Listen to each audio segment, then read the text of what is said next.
Good morning, recording. Good morning. And good Good morning. morning. I hope you all had a nice Shavuot. And we're continuing again. Again, let me point out, the Rabbinical Assembly seems to like to have special programs midday on Tuesdays. In general, I have not been able to go to them, but next Tuesday, they're having a special program on the Code of Ethics for Rabbis. Something that I think we all know that this class has had a particular interest in. What they are doing is they're asking rabbis to meet at this time, next Tuesday, to discuss rabbinic texts and how that might affect how they are using and applying and sending out information about that code of ethics. I really felt I wanted to be part of that discussion, given that I've had some interesting discussions with you. And so next Tuesday, we will not meet, okay? That's the 17th. We will meet on the 24th. We will meet on July 1st, and then we'll take our summer break. Okay, I've extended it to one class in July. I know we've missed a few, so we'll have this class and two more, then we'll take the break until September. Okay, is that all clear? Any comments, questions? Okay, good. And I Mazel have a tov. question. Let me What just time are mazel those? tov What to time are? Fran on her recognition by the National Sister, the Regional Sisterhood. Thank you. Good, nice to hear, Fran. Thank you for all your work. Anyway, yes, Sima. Sorry, what time are those rabbinical sessions that we can't work around them so you can attend those? No, I've spoken to people at the Rabbinical Assembly, and because the RA is a national organization and has people on the West Coast, the East Coast, all over the world, they like to do it midday and Eastern time, which makes it possible for West Coast people to do it. So believe me, I have complained, and there have been more than a few that I have missed, but this one I'm going to. So No, what I'm saying is so they're at noon time and so doesn't give you a chance to we can't meet earlier or not next week, this is just in general. Oh, no, that's just 1 week. I mean, you certainly, I don't know how if this class usually meets at 11. Let me see exactly what time that program starts next week. I have it on my calendar. Yeah, I don't mean to have a session. I hear what you're suggesting. That may actually, that might, you know the old movie line, that might just work. When the bad guys have got the good guys against the wall, somebody comes up with something crazy. I mean, you already moved us from 11:30 to 11, Okay. which is better. Okay, next week the RA program begins at 11 our time. So I mean, if the class wants to meet at 10 next week, I am available. Does that sound like a viable option? No, I meant just across the board, maybe to change it. Oh, I see, across the board to go So you could early. attend next year, so you could attend more of the RA things. Okay, let's just worry about next week for right now. That's an excellent suggestion, Sima. But let's talk about next week. If next week this class met at 10, would that be viable for those of you who are here right now? Yes. Yeah? Okay, we'll have to change the Zoom, which I will call Thorin. I will call Thorin and see if in fact there's any problem with changing it to 10 for next week. And I mean, I don't know, that might be a viable time in the future. Let me talk to some people in the RA and see what they're thinking of in the future, if that will be continued to be a time when they offer classes and programs. And maybe, okay, let's see. We'll send out an email as to whether or not we'll change the time. Okay, that work for everybody? Good. Okay. Rabbi, Yes, who is one that? thing, keep in mind that when you take the summer break, if you Yes, don't log in for a long time, sometimes it doesn't recognize the computer the first time you try to go back in. good point.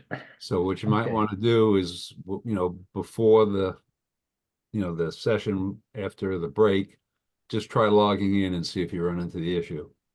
And let me give myself extra time to log in. I'll log in, and I'll tell Thorin. Thank you, Ed. That's from that's a good point. Thank you. Okay, Okay. so what we're going to do, we're going to finish the classes about the question of the Ethiopian Jews. We'll go through a few texts. Then there are two other topics that I think will probably carry us through until the summer. Somebody's not muted, and I hear something in the background. Okay. So after we finish talking about Ethiopian Jewry, we'll take that eternal question, which rabbis are asked all the time. Rabbi, can't we count the Torah as the 10th for a minyan? We will take a close look at the texts and see what the texts actually say, and not what your uncle and Yehupitz does in their little synagogue. They always do that. Oh, okay, fine. We're going to take a look at the text and see what the how that started and what might be a good policy. As I think many of you know, I don't do that. I've been asked multiple times. I don't do that, but you'll see it in the text. I hope you'll understand, because I don't. The reason I don't do it is because of my study of these texts that we're all going to take a look at, and then after that we'll talk about veal. I don't eat veal. I haven't eaten veal in, I can't remember the last time I ate veal. And we'll take a look at a teshuva, a rabbinic statement as to the, what's the problem with veal, and we will find out. Okay, so let's go back now to what we were talking about with Ethiopian Jews. Now, the last time we studied, let me just share the screen. I can hopefully find what I'm looking for. Here we go. Okay, everybody see the screen? I can make that larger. Yes. Is that good? Okay, let me just make a little change here on how I see the class. There it is. Okay, give me a second. Good. Okay, so we are talking about the status of Ethiopian Jews. You may recall that there was some question. We had Rabbi Ovadia Yosef, who was one of the main Sephardic rabbis in the state of Israel, extraordinarily influential teacher and leader, who after going through some of the evidence said that Ethiopian Jews were Jews. But then we saw there are some Orthodox scholars, and we'll see that there are others, who say no, Ethiopian Jews aren't Jews. And we took a look at one of them, and one of them who was quoted was Rabbi David Bleish. Rabbi Bleish is also a very influential Orthodox scholar. He's actually published, I don't know how many volumes now, of his opinions in English in what he calls contemporary halakhic problems. And in one of his books, he does deal with the question of Ethiopian Jews. And this top text that we have in front of us was written by the Rabbinical Assembly, for the Rabbinical Assembly, by Rabbi Stephen Saltzman. Okay, it was adapted in 1986. You may recall that's around the time. It was actually a little bit after. Remember, there was a major aliyah from Ethiopian Jews in the early part of the 1980s, and they brought over tens of thousands. And you'll notice the terminology, by the way. Let's talk about that first. The Falasha, the Jews of Ethiopia, considered to be Jews according to halacha, not how they self-define, but halacha. I just want to make a quick comment about that terminology, Falasha. Can you all see the little box I just opened? No. Okay. It's there, but it's not clear. Should I make it a little bit larger? Let's see what I can do. The box is off to the side. It's off the screen here. It's off to the side. I see. I'm not sure what I can do with that. That's about as large as I can make it. I see it. Okay, let me read it. See it. I see everybody else. Okay, well, let me just read it to you so you'll get an idea of what I'm trying to say. You've all heard the term falasha, I'm sure. Is a term for Ethiopian Jews, specifically referring to the community that was traditionally known as Beta Yisrael, House of Israel. Bayit is house. The term falasha is derived from the Amharic. Amharic, of course, is the language of Ethiopia, and translate to immigrant or stranger, often used with a pejorative connotation, While the term is still sometimes used by outsiders, the community itself prefers to be called Beta Yisrael. Okay, so I don't use the term falasha. In this teshuva, which was written in 1986, honestly, yes, people were still using that term, but I just don't I don't use that. I've also in trying to make that term large, I've now lost my ability to see the rest of the class. Let's see if I can do that again. Okay. No. Okay, got it. All right. I've got the class back so I can see the class if anybody's raising their hand. And I'm going to go back to the text itself, which is kind of large. I really need to make that a little bit smaller. I got to figure out how to do that. This should do it. No, that's not doing it. Okay, Ed, what am I doing wrong? I don't know. I'm hitting control and I'm using the roller on my It's mouse. control, That it's usually control and controls minus. size. Control and minus. Control and minus. Okay. And where is the minus? Upper right by the backspace. I don't know what your keyboard looks like. No, that doesn't seem to be doing that either. Control and minus and plus. 80%. Okay. Wait a second. I think I may have hit something. We can see it. Okay. I need to see it, but I also need to see the class. So it's a little, okay. I think that'll work. Oh, you mean that's what you're trying to do? I'm trying to make it a little bit smaller so I can see everybody in the class as well as the text. I mean, how'd you make it bigger before? Yeah, I made it bigger, but now make it smaller. The Okay. reverse. But I don't have it at all. All I have is the class. You don't have the status of Ethiopian Jews? No, I have nothing. I just have the class. Okay, let me stop the share and I'll start the share again. Maybe that'll work the magic that we want. No, that actually made it worse. Oh, there it is. Okay. Okay, I just read. Now I have it. Okay, everybody see the share? Yeah. Yes. Great. Okay. So the Committee of Jewish Law and Standards, the Rabbinical Assembly, brought up this question in 1986 because there were questions about their status, right? In other words, there's no question that the Jews of Ethiopia had been in an isolated location and had not been in touch with the world Jewry for a long time. At some point in the Middle Ages, there was some contact. In the early modern times, there was contact. And now, as we know, they've been brought to Israel. And Rabbi Ovadia Yosef said that they were Jews, but there were many in Israel who did not accept his position.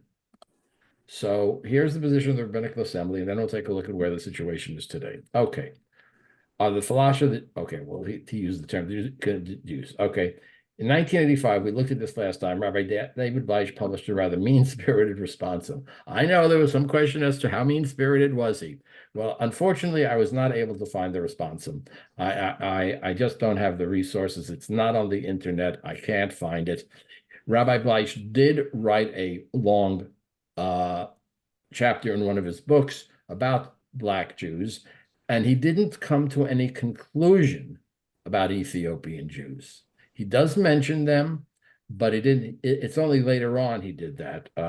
The article that I have is earlier, and he deals mostly in the article. You may be aware there are congregations of African Americans in Chicago and in New York primarily who consider themselves to be Jews. And there's some question about that background.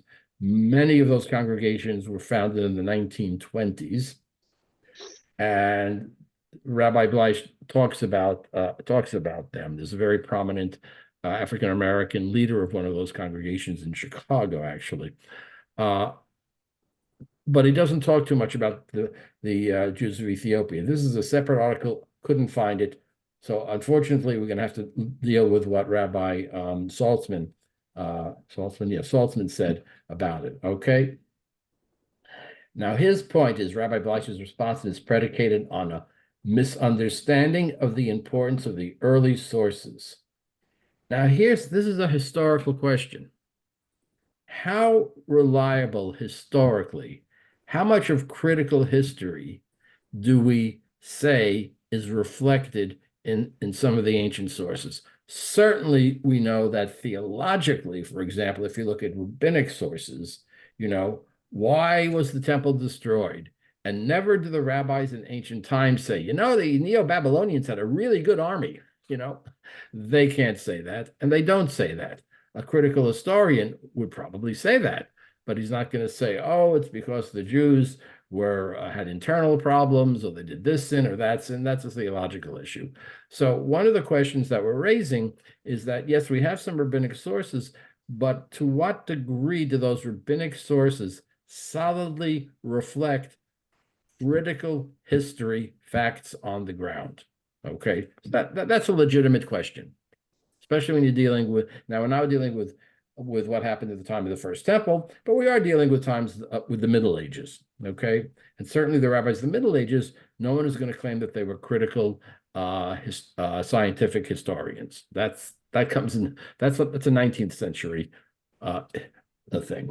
Okay. And a fundamentalist understanding of the origin of the Black people. In other words, he's going to say, why are people Black? Why are there different color skins? Good question. Note, by the way, that the Bible itself, when it talks about the divisions of people into groups, and we saw this some years ago, it's never a question of skin color.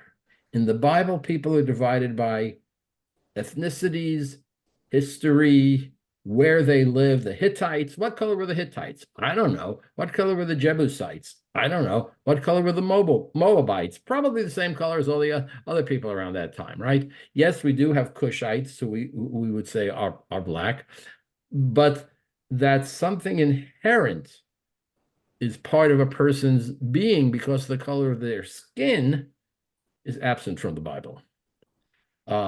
But there are some people who read into it. We'll see how that happens. Okay. This is a mean spirit. Okay, I don't read it. I can't make any discussion. I just can't discuss whether it's mean-spirited or not. We will see what Rabbi Bleich says and how Rabbi Saltzman tries to counter what he says.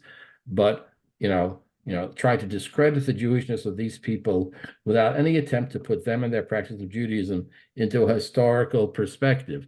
In other words, saying, let's try to do that. Okay. So there are some medieval writings about them, and there are some early modern writings, okay? Somebody in the 800s, long time ago. Who was it? We don't know exactly the history of this, but there is a report that there were these Jews of dark skin reported by somebody in the 9th century. Maybe they saw Yemenites. Now, Yemenites, I don't know how many Yemenites you know, but Yemenites have pretty dark skin, much darker than ours, much darker than, as a matter of fact, they're darker than Iranian Jews. Their skin is even darker than most Iraqi Jews. Yemenites just seem to have a darker color skin. Is it black? No. Is it dark? Yes. Okay. So we're not sure who this person is writing about, but he told about how the tribe of Dan had migrated to, remember there are 12 tribes, had migrated to Ethiopia with the help of the tribes of Naphtali, Gad, and Asher, and established an independent Jewish state. Okay, so this is 9th century. Okay, now Eldad's story was endorsed by later scholars. This is a couple hundred years later. The endorsement was never universal, some notable exceptions. Okay, so there were a couple of scholars that said, well, I'm not so sure about this. Okay, all right. Rabbi Bleich comes to the startling conclusion that Eldad's report is quasi-mythological tale. Now, how do we know that?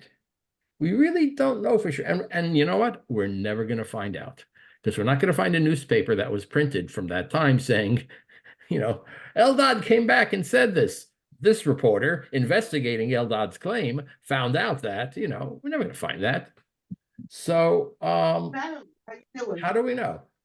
He's assuming, and there's, if not everything, there's something true about this report about these dark-skinned Jews that are somewhere out there, okay? Isolated from the rest of the Jewish world, which the Beit Yisrael were, okay?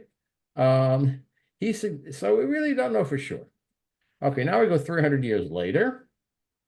The opposite side of the Red Sea, there are Jews who are not subject to the rule of others, have towns and fortresses on the tops of mountains.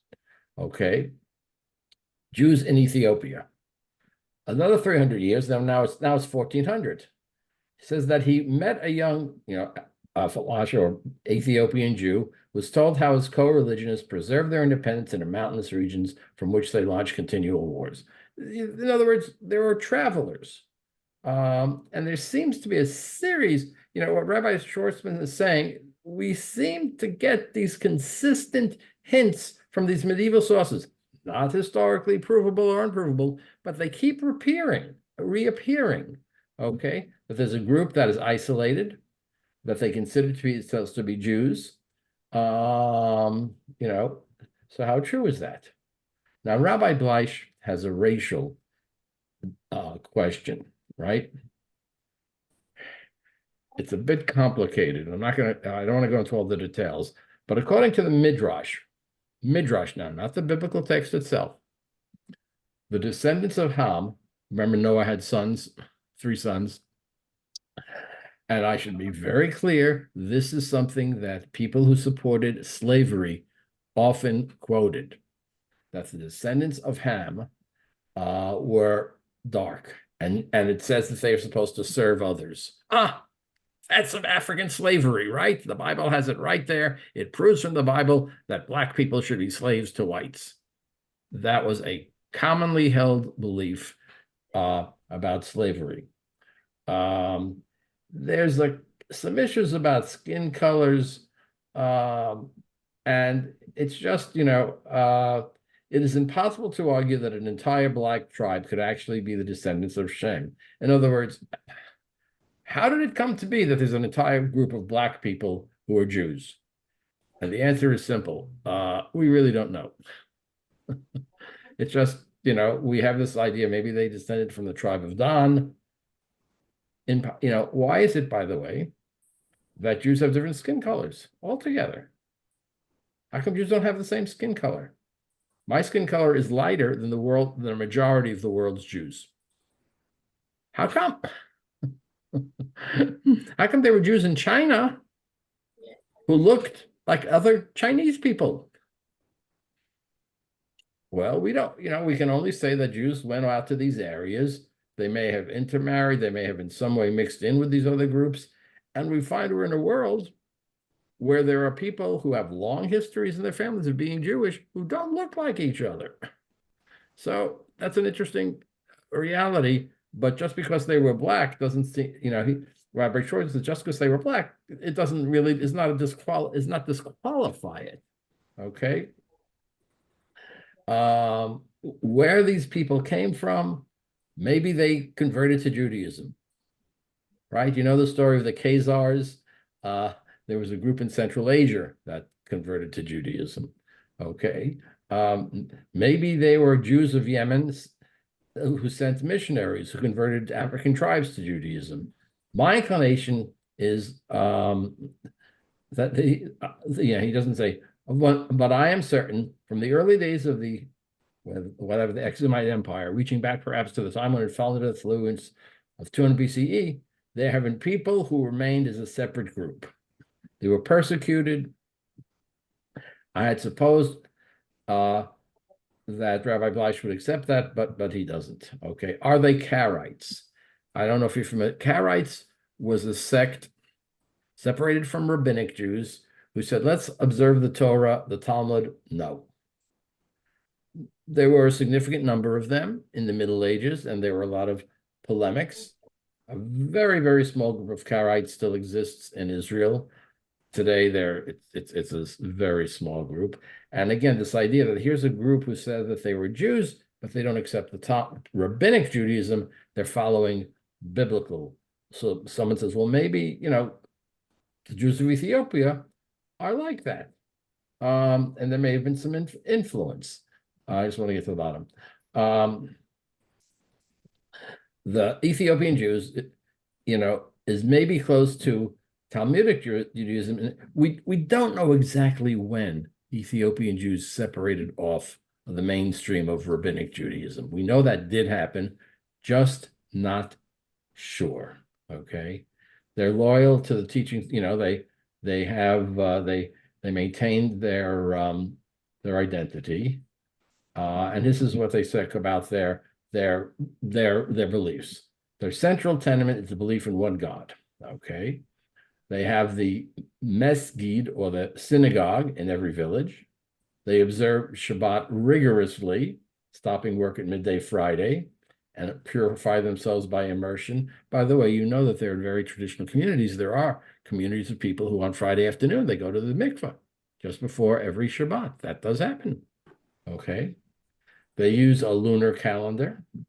On Pesach, they sacrifice a lamb and eat only unleavened bread. Okay. They are meticulous to the laws of, well, I would call this ritual purity. Women separate from their families during menstruation. They observe the laws of ritually pure and impure animals. Do not eat raw meat, right? We don't eat blood. They remove the sinew of the femoral vein. Okay, that's a way of making certain parts of the animal kosher. So they do circumcision on the 8th day. So you've got a lot of things that they do that, hey, this kind of sounds like Judaism, now here's something, according to Rabbi Bleich, he extrapolates from the source, the judgment should be made on one of the following considerations. One, the Falashas the Ethiopian Jews have no Hebrew. Does that disqualify them from being Jews? No. Well, we certainly wouldn't say so today, right? I mean, I have known some Jews who don't know Hebrew. Now, it's true that this is a group in the Ethiopian Jews, their texts are in Amharic. It's true they don't know any Hebrew. And yes, they are not rabbinic in practice as we are. In other words, they don't know about rabbinic law. They separated off some early point. And Rabbi Bleich says the observance of the law must find its motivation in the existential commitment of the individual to Judaism and not by virtue of these practices. In other words, he does show, and it's true, that there were some common practices between the church, the Ethiopian church, and some of the Ethiopian Jews. But here it is. The Falasha, again, Beit Yisrael, have shown extraordinary fortitude in the determination to remain a separate identifiable group. Why did they all come to Israel? Because the discrimination against them in Ethiopia was so great. They were separate. Okay. Now, this question of, are they similar to Ethiopian Christians? No one practices all the mitzvot. The Falashas observe Shabbat, Kashrut, purity laws, holidays, and daily prayer. They believe in God, pre-rabbinic. They deny Christianity and Islam. And I'm serious to learn about biblical Judaism. I only wish that our own congregants were as serious and observant as they are. It's a great statement. Okay. Okay. So he points out that there are a number of prominent rabbinical authorities. Rabbis Hildesheimer was the head of the yeshiva in Berlin, the modern Orthodox yeshiva in Berlin, very important position. Rav Kook, again, an important rabbi of Free State Israel. Isaac Herzog, you may have heard of other Herzogs in his families who are very prominent. And we have this is from Ovadia Yosef. We've already seen that. They are Jews who must be saved or absorbed in we are obligated to speed up their immigration. Everything that was said. Be it resolved that we, the members of the law committee, add our voices to that of the chief rabbi, Avadia Yosef, in affirming the Jewishness of this courageous people. May God bring back our brothers. Okay. And they all, okay. And this was accepted by the RA. Do we have absolute historical documentation from independent sources about their origins? No, we don't.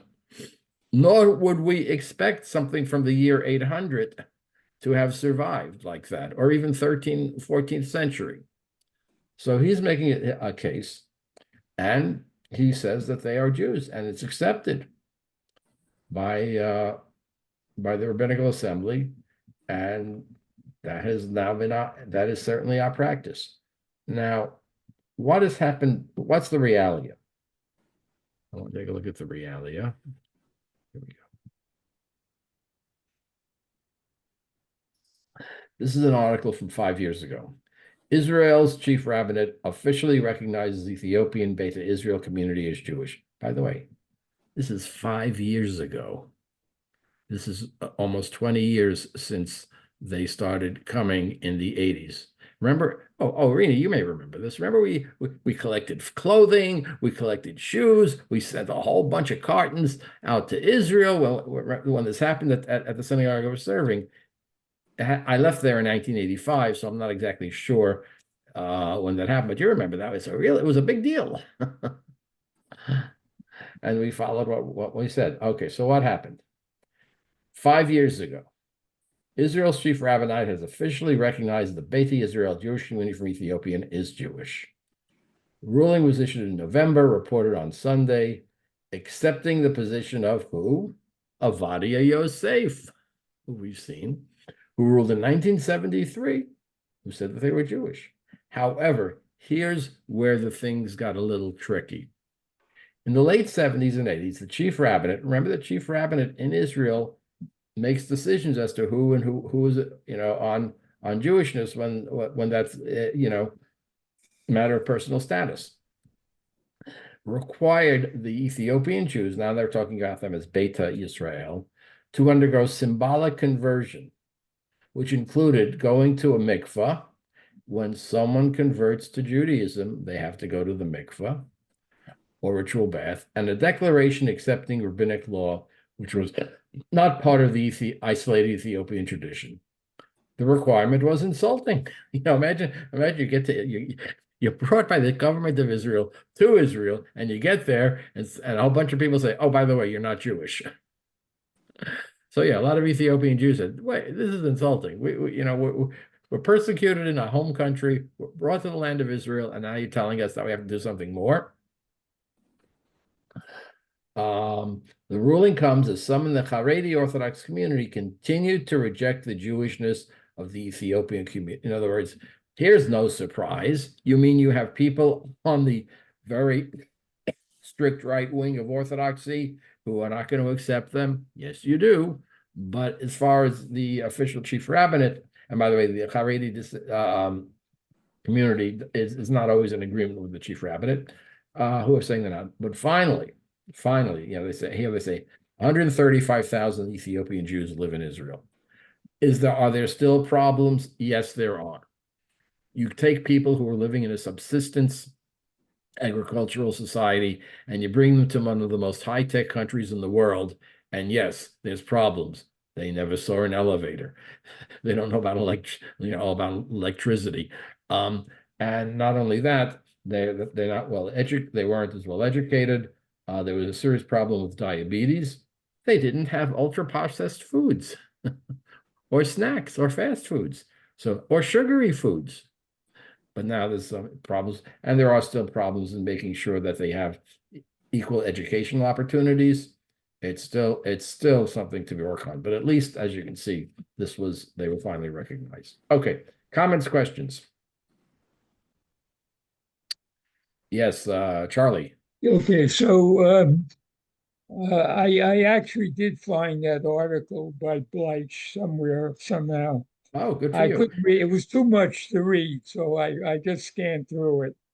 But I think the gist of the problem is that like 40 years ago, there was a lot of sentiment in Israel especially among the Orthodox or Haredi, about the Ethiopian Jewry because they did not speak or know Hebrew, and their liturgy was in their own language, not in the Hebrew language. So they had no knowledge of Hebrew, and of course no rabbinic knowledge. So and they adopted some of the customs of the Ethiopians. So there was some sentiment against making them right away Jews, and they had to do a conversion process.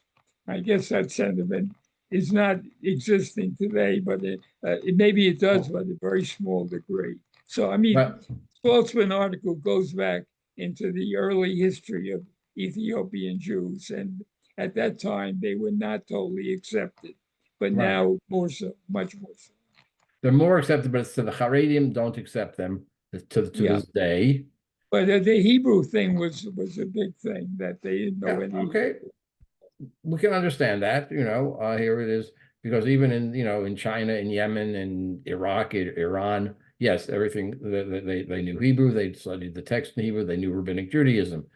So But I think Bleich was not so as much. He was more of a fastidious person or a halachic or whatever, obey the rules and all the rules. And he was a strict fundamentalist, you might say. And there were a lot of fundamentalists in Israel at that time who also agreed with it. there are more now. Yeah, they probably They have were. big families. But I think with the wars and so on, and I think they proved their loyalty and their fidelity to Israel. I think they're Oh, more absolutely. I proven mean, product. the winner of the Miss Israel beauty contest was an Ethiopian Jew a few years ago. Yeah. You know, So I mean, they're more accepted in society, and yes. therefore that article's a little out of date at this point, Saltzman.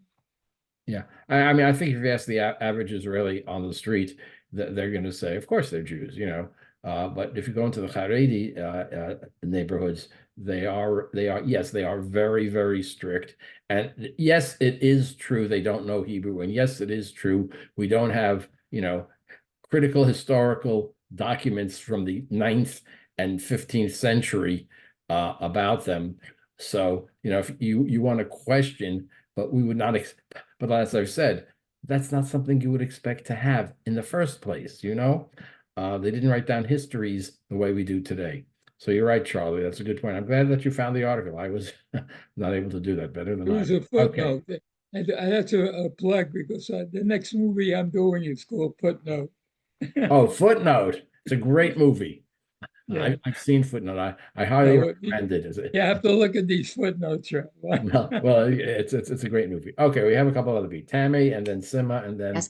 Rini. When I was young, I heard about the Phoenician Jews in New York City. Has anybody done any history to find out if they are tied to the Ethiopian? Because I know there's a group in Newark also, but what is their history really?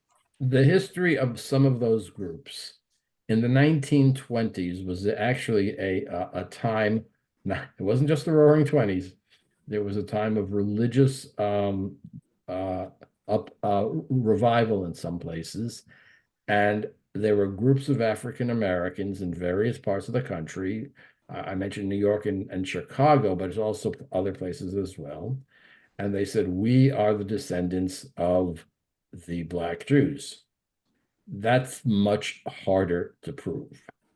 And Rabbi Bleich goes into detail about some of their leaders in some of those groups, and there's no question that they started there were some started a little bit earlier. So to claim that they are the descendants of Black Jews is really not something that they can absolutely prove. And even some of them, the most radical ones of them, of course, claiming that they're the real Jews and we are not Jews. But so most of those groups started around that time, and you can understand African Americans feeling alienated from American society and looking for some way of expressing identity that would be something that would be not looked down upon as they were in those times. Yeah. Okay, Sima and then Rini. Yeah, Sima. First of all, back when Jews did not know Hebrew. I mean, Hebrew is a modern day thing, number one. And number two, wasn't it supposed that Jews were black back when, like during Bathsheba's time and all that? Didn't they say that Jews were dark skinned? Okay, well, they're talking about liturgical Hebrew was never lost in the age of Jewish communities. Yes, spoken Hebrew as I thought it a was Armenian. I thought it was Armenian. Or no, well, it was Amharic that the Ethiopians spoke, but spoken Hebrew as a modern as a language used every day. That are you talking about Aramaic in ancient times? Yes. right, there was no liturgical Hebrew, I thought, Yeah, there way was back. liturgical Hebrew. The prayers were in Hebrew. The Torah was studied in Hebrew. But if you went down to the first century and you're walking around the streets of Jerusalem and tried to speak modern Hebrew, they wouldn't understand you because they all spoke Aramaic, which was the lingua franca of the ancient Near East. So the loss of Hebrew as a spoken secular language does go way back. But in those days, the scholars, the rabbis, and the Torah, yes, they did know Hebrew. They studied Hebrew. All the scholarship was done in Hebrew. That does not, the Beit Yisrael do not have a Torah scroll in Hebrew, right? And You're talking there was Hebrew 4,000 years ago or five? I mean, well, so yeah, Hebrew goes the Hebrew language itself goes back thousands of years. We assume that in the biblical days they spoke Hebrew, but eventually that got lost, and the common language was Aramaic, and that's why in Yehuda, right, first guy in thousands of years talked Hebrew. And isn't there things in the Bible about us being black or our descendants being black because of the mixed marriage or the mixed intermingling? There's very little in the Bible about skin color. Now, it does say in the Talmud that Jews at the times of the Talmud, in the early part of the Common Era, their skin color was the same as the oak of, I'm trying to remember, the box tree. Okay, there's a certain tree they mention, and that skin color would seem to be very similar to what we think of when we think of Middle Eastern Jews. Think Iraqi Jews, okay? Think Iranian Jews. Maybe you meant Yemenite, okay. Yemenite's a little darker, right? They are. But I'd say think Ethiopian Jews, Egyptian Jews, Northern African Jews. Their skin color is darker than ours. And again, the one statement in the Talmud is that our skin is like the bark of a certain tree, which is definitely browner than we are. Okay. Again, as far as what was used in the time of slavery, that skin color was an indication of of status and identity. You don't have that in the Bible. Yeah, the question is, the Queen of Sheba, what color was she? Well, you know what? Nobody knows. How about Song of Songs? I am black, but beautiful. I am black and beautiful. You know how much material has been written about that Vav? Because it's the verse in the book Song of Songs, Shir HaShirim, where it says that, and the question is, what is the word "and" in Hebrew, which is a vav? Does it mean I am black but beautiful, meaning that black isn't beautiful, or I am black and beautiful, meaning black is beautiful?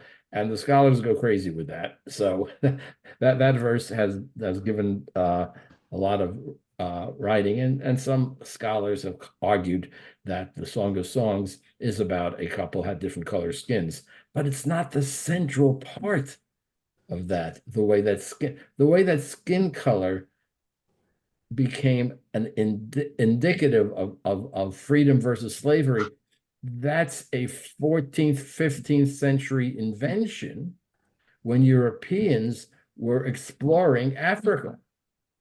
The type of racism that we understand, where skin color is a determinant of who and what one is. Again, that started in the 14th, 15th century. That was not in the Bible. I assume, and no one can answer this question. It's a question I always have. I'm walking down the street in Jerusalem, and it's the first century of the Common Era, and I see people of different skin colors. What am I thinking? And the answer is we don't know. There's a good chance you said, oh, that's interesting. People have different skin colors, as opposed to that one's inferior, and that the lighter of the skin, the higher status the person has, the darker the skin, the more likely to be slave. There were slaves of every color in the ancient world. Jews were slaves. After the Roman Empire conquered Jerusalem, Jews became slaves, not because of their skin color, but because they get conquered. And that was the pattern until the 15th century, when Black Africans became slaves. And then there was a theology that was based upon, oh, the sons of Noah, Ham, he must be the black one, and he has to serve everybody else. And therefore, the Bible proves that black people are inferior. It's just not there. Okay, yeah, Rini. Two things. One, I was going to say, we need as many Jews as we can get. So we don't want to discourage, we don't want to eliminate whole factions of people who are Jewish or claim they're Jewish. We have two wonderful Ugandan members of our synagogue who are Jewish, who came as Jews. No one ever questioned them. They read Hebrew, they get Aliyot, so. But the other thing is, it sounds to me very much like just pure racism, rather than having to prove something just because they come from Ethiopia. I mean, there's so much racism in this world, and it's unfortunate, and it happens. I think the more extreme people are, the more not racist, but more anti people who aren't like them they are, because we get a lot of very Orthodox people coming to our local farm, and they'll come on Sukkot, let's say, to buy vegetables and stuff, and I'll say Chag Sameach to them, and they are extremely, negative toward me because I'm not one of them, even though I'm Jewish. So I could really see that would be even worse. Maybe they're afraid of intermarriage and unpurifying themselves, which I think is horrible. Well, I do think there's a mindset in part of the world. This is if you want to play mind games, all of a sudden, next week, they discover a group of people who say they're Jews, and they're in an isolated place in the middle of the Brazilian rainforest, but their skin color is white. But I don't know what would happen. Would they face fewer problems? I think so. Are Ethiopian Jews facing problems in Israel because of their skin color? There are some problems there, absolutely, no question. So you're right that racism is deeply ingrained, unfortunately, in some places. But I like that thought. Some isolated Jews who were white show up, and you say, what do you say? I think we would say there's probably going to be something quite a little bit different than what the Ethiopian Jews had to face. Okay.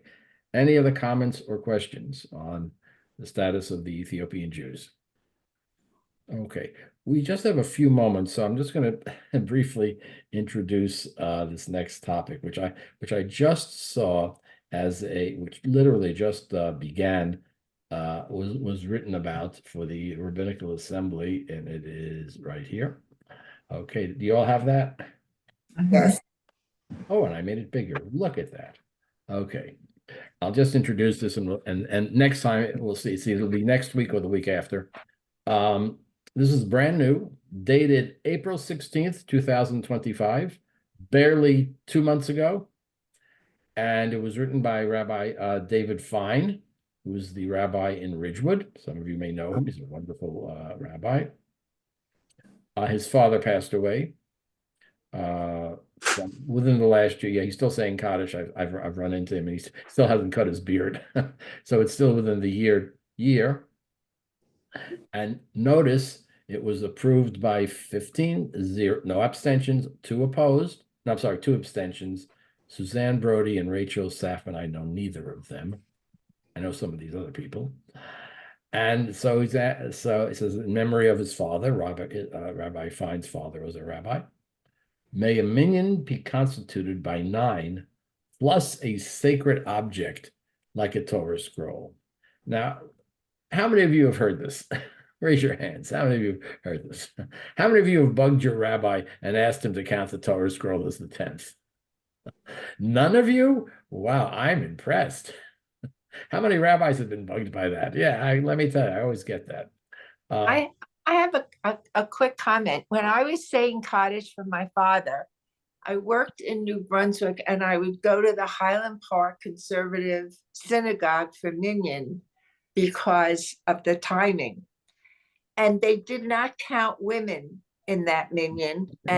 And so they had 9 men and me, and they opened the ark to count the Torah instead of a living human being, Jewish person. I was insulted. I still went because I wanted to say Kaddish for my father, but they were not egalitarian, but I went, Right. That's the first time I ran into that situation. Right. Highland Park Synagogue is a more traditional conservative Yes. synagogue.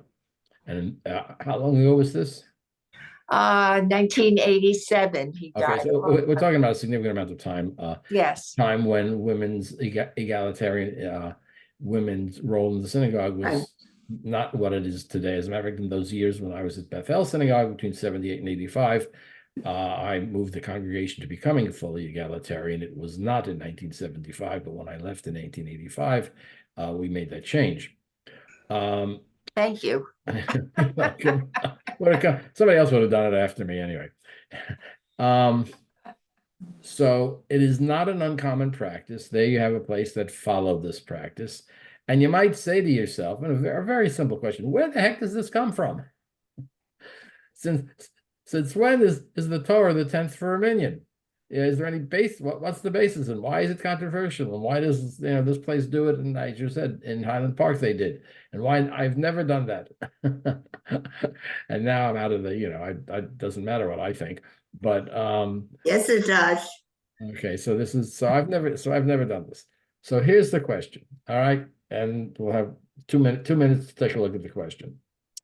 There is a widespread custom of opening the ark to make the 10th. I have never served a community that did not ask me about this and insist that they had always done it in the past. That is the classic reason of doing or not doing something, right? In Jewish life, that's how we always did it, right? Okay, but where did it come from? And what Rabbi Fein is going to do in this teshuvah, he's going to bring out a text. There is a text, a traditional text that does talk about this. The question, there are a couple of questions. Question one is, what does this text really mean? Are you interpreting this text to mean that the Torah is the 10th, or is saying that the Torah is the 10th a misinterpretation of this text? And even if that misinterpretation is accepted, is this something that we really want to do? Or maybe we should just do it in cases of emergency. Or maybe we shouldn't do it at all. But the first step is understanding exactly what does the text say, which will give us an understanding as to where did this thing come from. And it comes from the Talmud. So it goes way back. Rav Huna, rejected by Rav Nachman, and apparently the stam, just to be clear, the stam means the view of the Talmud itself, not named, right? Sometimes in the Talmud you have a view and they don't say Rabbi this or Rabbi that says it. It's the stam. It's the view of the Talmud, okay? And I'll just take a look at the text and then I'll have to end. Rav Huna said, 9 and the ark count for a minyan. Rav Nachman said to him, is the ark a person? All right. So right in the beginning in the Talmud, when somebody said this is okay, there was an objection. We'll see more about that. I think our time is up, but just for you to know that, yes, there is a Talmudic text which is quoted about this, but even then, there's a question as to what does it really mean? For that, we will continue. We'll either be at 10 o'clock next week, or if not next week, 2 weeks at the regular time. Okay, any comments or questions before we take a break? Good seeing you all. Thank you. Thank you. Thank you. We'll see you either next week or the week after. Take care. Bye-bye. Bye-bye.